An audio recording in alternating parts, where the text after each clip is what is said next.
പറയുന്നത്. എവിടെ വീണ ജോർജ്? എവിടെ ആരോഗ്യ വകുപ്പ് മന്ത്രി വീണ ജോർജ്? എവിടെ? ഇയാള് കൂട്ടിനകത്ത് കയറിയിരിക്കുന്നവള് എവിടെ കയറിയിരിക്കുന്നു? എന്ത് ഇറങ്ങാത്ത പുറത്ത്? ഇത്രയും പ്രശ്നം നടന്നല്ലേ ഇവിടെ?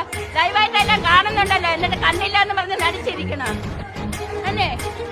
ഇവിടെയൊക്കെ എന്തിനു മന്ത്രിയാക്കിയത്? പാവപ്പെട്ട ജനങ്ങള് വോട്ടിട്ട് ഇതുപോലെയുള്ള പാവങ്ങൾക്ക് വരുമ്പോ അതിനൊരു പരിഹാരം കാണാനാണ് മന്ത്രിമാരെ തെരഞ്ഞെടുക്കുന്നത്.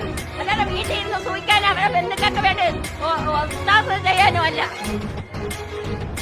ഉള്ള ഗർഭിണികളും കൊച്ചുക്കളും ഇവിടെ ചാവാൻ കിടക്കുന്നത്. ഇത്രയും സംഭവം നടന്നിട്ട് അവിടെ എത്തിയ വീണ ജോർജ് ആരോഗ്യ ഒരു പെണ്ണിനെ എടുത്തപ്പോ പെണ്ണുങ്ങൾക്ക് പെണ്ണ് തുണ കാണുമെന്ന് വെച്ചു. പോലീസുകാരും അതുപോലെ തന്നെ മന്ത്രിമാർക്ക് സേവ ചെയ്യാനുണ്ട്. പാവപ്പെട്ട ജനങ്ങൾക്ക് സേവ ചെയ്യാനല്ല പോലീസുകാർ. 6:30 മണി കാപ്പി മാറ്റം ഇരട്ടത്ത് എങ്ങനെ കയറി പോകും? രണ്ടാമത്തെ നിലയിൽ എങ്ങനെ ആഹാരം കൊടുക്കും?